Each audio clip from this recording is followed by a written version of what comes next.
नाज़रीन नवां खे सांगड़ मां ख़बर ॾी त नीगरी जी मुबैन अगवा खिलाफ़ संदसि अमड़ एहतजाज कयो आहे।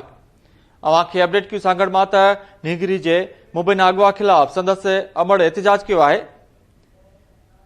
नीगरी जी माउ चयो त संदसि धीअ 13 वरनि जी परवीन कासकली खे संदसि बिरादरी जा बासर अगवा करे विया आहिनि।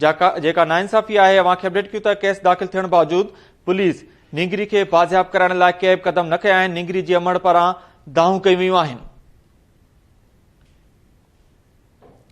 अवां खे अपडेट कयूं सांगड़ खां त नीगरी जे मुबैन अगवा खिलाफ़ संदसि अमड़ एहतजाजी मुज़ाहिरो कयो आहे।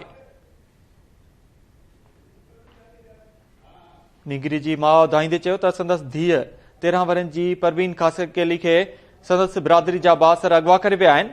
केस दाख़िल थियण बावजूद पुलिस नीगरी खे बाज़ियाब कराइण लाइ के बि क़दम न खंया आहिनि। इन हवाले सां वधीक तफ़सीलनि लाइ असां सां लाइन ते मौजूद आहे केटी न्यूज़ जो रिपोर्टर असलम मेमन। जी असलम, तफ़सील ॾिजो।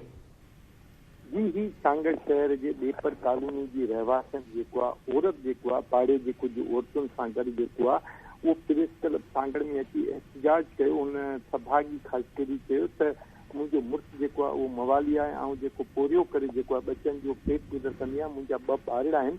मुझी 13 सालन की न्याणी जी 6 क्लास शागिर्द जारी है परवीन उन नालो आहे। उनके सो 15-20 ॾींहं अॻु अगवा कयो वियो, जंहिंजी मूं 7 जनवरी से सो सांगड़ थाने ते FIR भी दाख़िल कराई।